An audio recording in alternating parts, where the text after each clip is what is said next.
Hello everybody and welcome to part 15 of every card in Yu-Gi-Oh! Master Duel. So far we've broken down every Dark Magician, Blue Eyes and Blackluster Soldier card, and we're now moving on to another fan favourite archetype. Or in this case, I guess that's only half true because there isn't overlap between the Gaia the Fierce Knight cards and the Blackluster Soldier cards, which makes a lot of sense given the fan theory that they are in fact the same character, with the Blackluster Soldier being a transformed version of Gaia. Someone also commented on the last video asking for the full Blackluster Soldier deck list too, so I'll put that on screen now. At least I'll put a rough list. Obviously I was sliding in and out various hand traps. I am really sick of playing with the Blackluster Soldier cards though, so I've made a new deck. I've got another 11 cards to break down today. First of all, we've got Gaia the Fierce Knight. This is an Earth level 7 warrior normal monster with 2300 attack and 2100 defense. Its flavor text reads, a knight whose horse travels faster than the wind. His battle charge is a force to be reckoned with. This card has been around since the early days and will be a familiar sight to anyone who's watched the Yu-Gi-Oh! Duel Monsters anime. It's got to be said though that whilst Gaia was one of Yugi's most reliable servants, it has never been strong in the real game or Master Duel. Even alongside other powerful normal monsters of that era, it's outgunned by Dark Magician and Summoned Skull, which both have 2500 attack and the latter of which only needs one tribute to be normal summoned, in contrast to Gaia's 2. Whilst cards like the Dark Magician have had support added to make them more playable, Gaia has instead seen a handful of retrains which have made it kind of obsolete in this game. It does benefit from the support of archetypes that synergize with normal monsters, most notably the Primite cards, but even then, Primite sees a lot of play with other big legacy archetypes like Dark Magician and Blue Eyes, with not many people feeling the desire to build this deck. In fact, it's been so long since a Gaia the Fierce Knight deck was uploaded to Master Duel Meta that the breakdown still has Max C at 3 copies. So there's not much else to say about the original Gaia the Fierce Knight, but let's see how the retrains and other cards hold up. Swift Gaia the Fierce Knight is a Dark level 7 warrior monster with 2300 attack and 2100 defense, and it reads, if this is the only card in your hand, you can normal summon this card without tributing. Pretty simple, and it originally appeared in the anime for the exact reason that the original Gaia the Fierce Knight was too awkward for Yugi to summon. I mean, Konami really do spend a lot of time correcting for the fact that level 7 monsters are organically so clunky. Kashtira Birth didn't even bother to be shy about it. The first sentence on that card is you can summon level 7 monsters without tributing, and don't you worry about Kashtira, I'll get to Kashtira soon enough. As for Swift Gaia the Fierce Knight, there's not much to say. This is a legacy card, plain and simple. First printed in 2001 and was the only Gaia the Fierce Knight effect monster that existed for 12 years until the simultaneous release of the next 2 cards. Gaia the Polar Knight is a dark level 4 warrior effect monster with 1600 attack and 1200 defense, which reads, you can only use each effect of Gaia the Polar Knight once per turn. You can tribute one other dark monster, add one level 4 light warrior type monster from your deck to your hand, then send one card from your hand to the graveyard. You can banish one light monster from your graveyard, then target one monster you control. It gains 500 attack until the end of your opponent's turn. Well, this monster's second effect is laughably bad. Let's see if its first effect can search anything decent.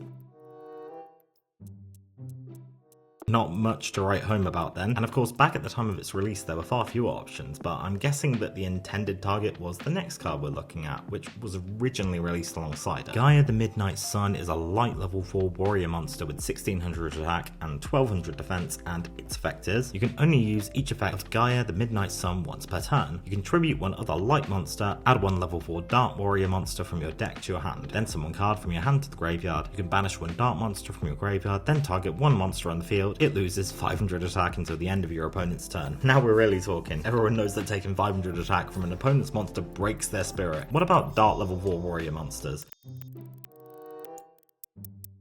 Okay, I guess these cards are just meant to reference each other because no one would seriously play these unless you're doing that thing where you play bad cards on purpose to challenge yourself. I'm surprised they even bothered to try and balance it by giving the cost of sending a card from the hand to the graveyard. Arisen Gaia the Fierce Knight is a dark level 7 warrior monster with 2300 attack and 2100 defense, and its effect is, if your opponent controls more monsters than you do, you can normal summon this card without tributing. If this card is tributed, you can special summon one Blackluster Soldier monster from your hand or graveyard. You can only use this effect of Arisen Gaia the Fierce Knight once per turn. When you ritual summon a Blackluster Soldier monster, you can banish this card from your graveyard as one of the monsters required for the ritual summon. So I'm going through these in the order they were released just because that seems to make the most sense, and this is the first time, to my knowledge, the Gaia and Blackluster Soldier archetype existed as a playable deck. As with a lot of other Gaia monsters, it has a way to normal summon itself without tributing. Thing is, this is a great way to get a body on the field going second, but guarantees it to be a brick in in hand going first, so it's not exactly cooking with gas. It does have a graveyard effect that synergizes decently with the Blackluster Soldier card though, so credit where it's due. I guess this is why it's the first R rarity we've seen so far on this list. Charging Gaia the Fierce Knight is a light level 7 warrior effect monster with 2300 attack and 2100 defense, which reads, you can normal summon this card without tributing. If this card is normal summoned without tributing, its original attack becomes 1900. If this card is tributed, you can add one Blackluster Soldier monster from your deck to your hand. You can only use this effect of Charging Gaia the Fierce Knight once per turn. This one's alright actually. I mean, it's not good, but it's a huge improvement, and I'd imagine would have been a breath of fresh air to Yu-Gi-Oh! Anime fans at the time of its physical release in 2015. Attack points are surprisingly one of the most irrelevant things in these breakdowns, so it doesn't get downgraded for its first effect reducing its attack, and there are no other conditions to being able to normal summon it. Also, look at that second effect. It took leaving the Blackluster Soldier archetype altogether to find a card other than Gateway to Chaos that could search for it, but we got there in the end. I did play with this one a bit when I covered the BLS cards, and I still found it to be pretty flaky. The thing is, Yu-Gi-Oh! Is a game which is all about timing, and you have to tribute this monster to activate its effect, making it slow in comparison to a spell or monster effect that can be activated as soon as it is placed on the field. I think it's pretty mad that this is a super rare. Do you think it's all just a reference to the anime? The first time Yugi summoned Blackluster Soldier, he used Gaia as a tribute, and the idea seemed to be that true power comes from where you'd least expect it. Next up is Lord Gaia the Fierce Knight, which is an Earth level 7 warrior effect monster with 2300 attack and 2100 defense, and it reads, if your opponent controls a monster and you control no monsters, you can special summon this card from your hand. Once per turn, if a monster with attack higher than this card is special summoned to your opponent's field, except during the damage step, you can make this card gain 700 attack until the end of this turn. This is the first Gaia monster that can be special summoned. It's a pretty standard retrain, otherwise same level, attribute and type as the original Gaia, and an effect which honestly isn't going to come up much. I'm amazed that this is even as high rarity as a super rare, but I guess that is just because it's a high level monster that can be gotten out pretty easily. All this monster really adds to the deck is another fusion material for Gaia the Dragon Champion. As we've seen, there are plenty of other options with effects that do way more on board than this monster does. Gaia the Fierce Knight Origin is a level 4 Earth Warrior effect monster with 1600 attack and 1200 defense. It reads, this card can be treated as 2 tributes for the tribute summon of a warrior monster. You can only use each effect of Gaia the Fierce Knight Origin once per turn. You can send one level 5 or higher monster from your hand to the graveyard, special summon this card from your hand. During the battle phase, quick effect, you can banish this card from your graveyard, then target one monster in the field whose current attack is different from its original attack. Its attack becomes its original attack. You know, it's kind of funny that this card both addresses the issue with tribute summoning by being able to be special summoned and also can be treated as multiple tributes. Maybe that's a reference to, like, Gaia has the strength of one monster but the potential of 2. There are tons of monsters that can be treated as 2 tributes for specific types or attributes, probably because, as I've mentioned before, Konami have always seemed desperate to create workarounds for the normal summoning of high level monsters. So as the archetype continued to develop, we saw Gaia the Fierce Knight develop synergy with high level dragon monsters. This is because one of the first ever fusion monsters was Gaia the Dragon Champion, a fusion of 2 of Yugi's strongest monsters. I'll get to Curse of Dragon and its retrains very soon, don't worry, but now I'm just impressed that we have another special summonable Gaia. This last effect is pretty wordy, but also very straightforward. Whatever is printed on a card, that's now its attack. Sounds useful, but honestly this is barely going to come up, and it's a graveyard effect anyway, so let's move on. Hey, I found a card that makes it easier to summon the original Gaia.